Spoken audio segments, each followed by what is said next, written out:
보신 것처럼 부처님 오신 날을 앞두고 오늘 서울 도심을 가로지르는 이 대규모 연등 행렬이 펼쳐지는데요.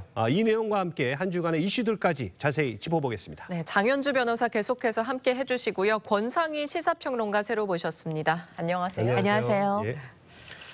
자, 보신 것처럼 앞서 그 대규모 연등 행렬 관련해서 소개해드렸는데, 자, 이런 가운데 이 승려 복장으로 이 디제잉 공연을 펼쳐서 아주 화제를 모으고 있는 유진 스님이 이 말레이시아에서 비판 여론에 직면했다 이런 말이 있는데 이건 또 무슨 상황인가요? 사실 윤성호 씨가 이 뉴진 스님으로 활동하기 이전과 이후에 어떤 위상이 달라졌다고 볼 수 있죠. 예. 지금 국내에서는 상당히 힙한 개그맨 중에 하나입니다. 네. 우리나라에서 이렇게 긍정 반응이 쏟아지고 있는데 말레이시아에서는 불교계 불만과 함께 이 윤성호 씨 입국을 막아달라는 요구까지 번진 상황입니다. 이 윤성호 씨가 지난 3일이었죠. 이 말레이시아의 쿠알라룸푸르의 한 클럽에서 승려복을 입고 공연을 하는 모습이 SNS 영상 등을 통해서 퍼진 뒤에 이 말레이시아 불교계뿐만 아니라 정치권에서 비판 여론이 일고 있는 겁니다. 한 의원의 경우는 이 뉴진 스님 공연이 말레이시아 불교계를 화나게 했다면서 불교의 가치와 가르침에 대한 잘못된 인식을 심어줬다고 주장하고 있고요. 네. 또 청년 불자협회, 이 말레이시아 청년 불자협회에서는 뉴진 스님 공연이 무례를 범했다면서 불만을 제기하고 있는 상황입니다. 네, 한국에서 힙한 불교를 만드는 역할로 불교계에 좀 지지를 받은 유진 스님의 공연 모습 어떨까요? 한번 직접 보시죠.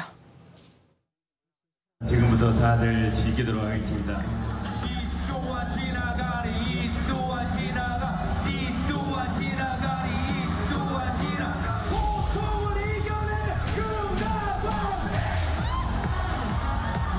주식만 떨어져서 고통, 월요일이 빨리 와서 고통.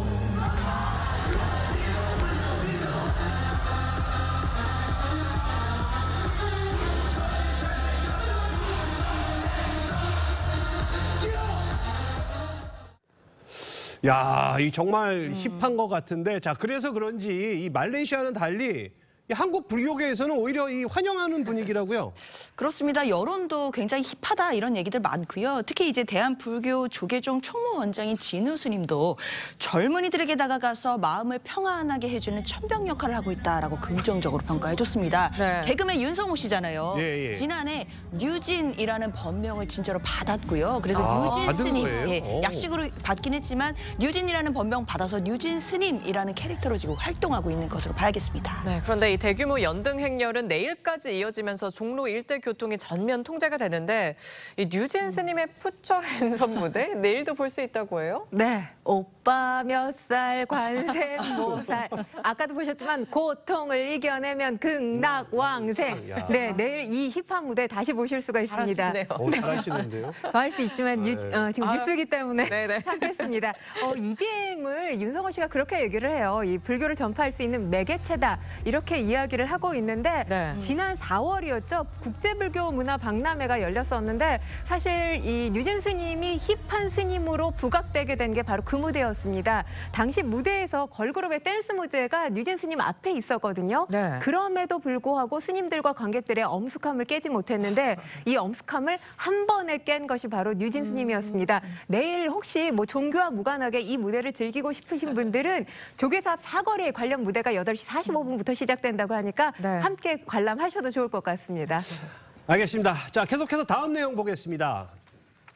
한 상가의 차량이 돌진해서 그야말로 아수라장이 됐는데요. 이 황당한 일이 근데 또 일어났다고 합니다. 자, 먼저 어떤 일이 벌어졌는지 영상 보고 오시죠.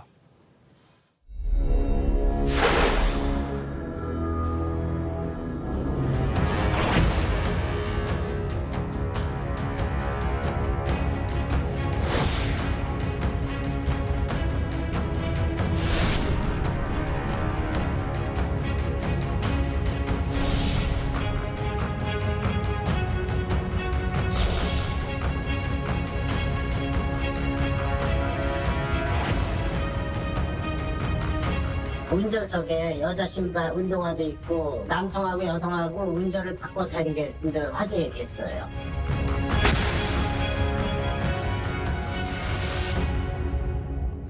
자, 지금 보신 것처럼 음주 상태로 차를 몰던 20대 남성이 상가로 돌진한 사건 이렇게 알고 있는데 일단 사건 개요부터 한번 설명을 해주시죠. 네, 지난달 29일 새벽 충북 진천에서 발생한 사건이었습니다. 이 지금 영상 보셔서 아시겠지만 속도를 주체하지 못한 차량 그대로 상가로 돌진하죠. 유리로 된 문구점 출입문이 산산조각 났는데요. 이 매장 안쪽에는 순식간에 아수라장이 됐습니다. 이 갑작스러운 차량 돌진 사고에 경찰이 출동했는데 20대 남성 내가 직접 운전했다 이렇게 진술을 한 것으로 알려졌습니다. 네. 음주 측정 결과 이 남성 면허 취소 수준이었습니다. 네. 소주 6병을 마셨다고 진술했다고 하는데요.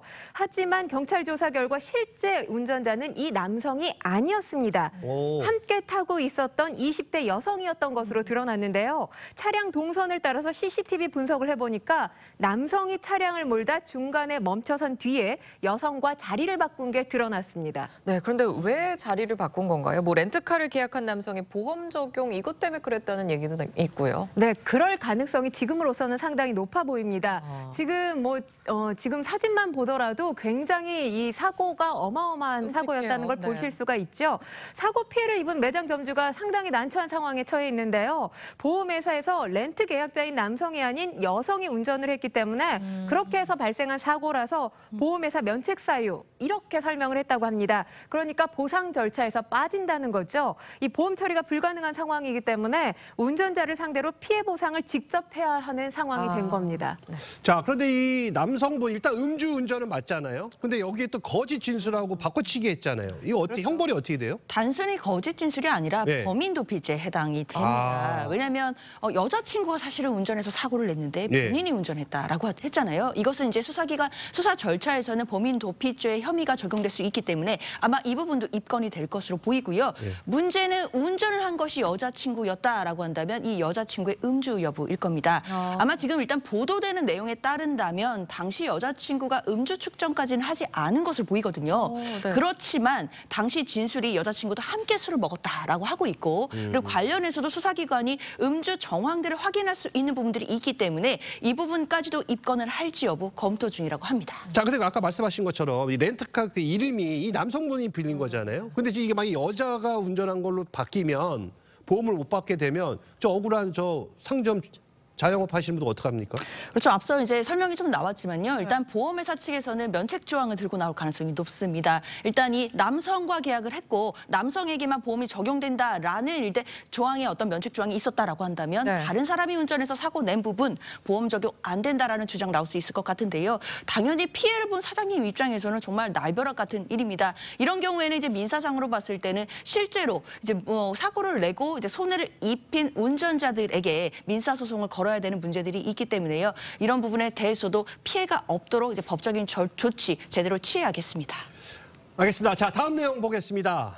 여자친구를 흉기로 잔인하게 살해한 의대생 최모 씨 조사에서 프로파일러가 투입이 됐다고 합니다. 어제 3시간에 걸쳐서 집중 면담을 했다는데 자, 가장 관심을 모았던 이 사이코패스 진단 검사 이거는 또 진행하지 않았다고요? 네, 그렇습니다. 사이코패스 검사 진행은 되지 않은 것으로 알려졌는데요. 예. 이 최모 씨의 범죄 수법이 굉장히 잔혹하죠. 그러다 보니까 이 최 씨의 범행 동기를 다각도로 분석하고 또 진술의 신빙성을 검토하기 위해서 프로파일러가 투입된 겁니다. 이 최 씨가 피해자를 특정 건물 옥상으로 불러낸 이유라든지 아니면 건물에서 뛰어내리려는 시도를 했던 심리적인 배경에 대해서 집중 면담이 진행된 것으로 보입니다.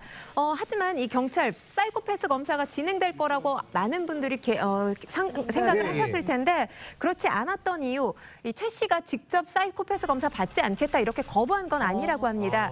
검사를 위해서 추가 자료 분석이 더 필요한 상황이라는 거고요. 경찰은 최 씨의 진술과 함께 지금 휴대전화 포렌식 과정을 진행하고 있습니다. 관련 결과 등을 토대로 정확한 범행 경위를 조사한 뒤에 다음 주에 사건을 검찰에 넘길 예정이라고 합니다. 또 여기서 궁금한 게 사이코패스 진단 검사는 어느 경우에 하게 되는 건지 또 이 진단이 나오면은 형량에 영향을 미치는 건가요?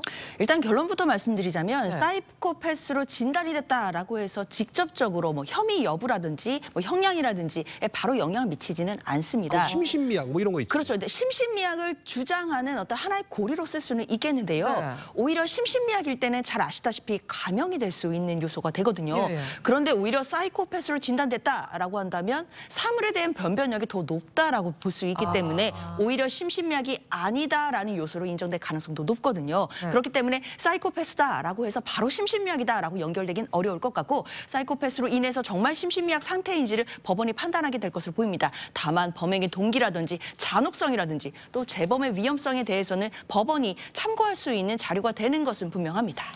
자, 그런데 이 수사가 진행되면서 좀 놀라운 게 이 계획 범죄의 정황들이 지금 속속 드러나고 있거든요. 자, 이 계획 범죄일 경우 형벌에 어떤 영향을 주나요? 일단 우리나라 법상에서는 뭐 살인죄의 경우에 뭐 계획이든 우발이든 뭐 혐의가 인정되는 데에는 문제는 없습니다. 다만 양형에서는 당연히 차이가 있게 되는데요.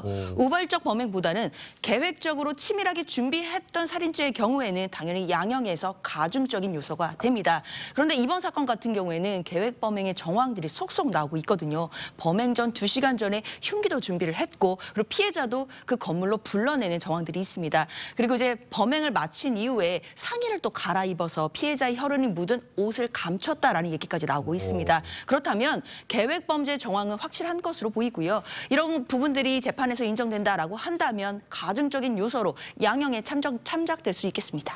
네, 이런 가운데 피의자는 의대생 소속 대학에서는 징계 절차도 지금 검토를 하는 것으로 알려졌어요. 네, 그렇습니다. 이 관련 대학 관계자에 따르면 최모 씨가 지금 구속 상태이기는 하지만 징계 절차에 참여 못한다고 하더라도 규정상 징계자 진술 없이 징계 절차가 이루어질 가능성이 있다는 겁니다. 대학이 이 문제를 알게 된 이상 징계를 피하기는 어려울 것 같다라고 설명을 덧붙였는데요. 네. 해당 의대 내규를 보면 학교 내에서 문제를 일으킨 학생뿐만 아니라 범죄를 저지른 학생 역시 징계 대상입니다. 또 절차상 이 대면뿐만 아니라 서면으로도 본인 진술을 들을 수 있고 예외적으로는 당사자 진술 없이도 징계 절차가 진행될 수 있는 것으로 전해지고 있는데요. 네. 해당 의대 징계 수위를 보면 근신, 유기정학, 무기정학, 제적으로 구분이 되는데 높은 수준의 징계 절차를 피하기는 어려울 것으로 보입니다. 네. 알겠습니다. 자, 두 분과는 여기서 인사 나누겠습니다. 수고하셨습니다. 감사합니다. 감사합니다. 감사합니다.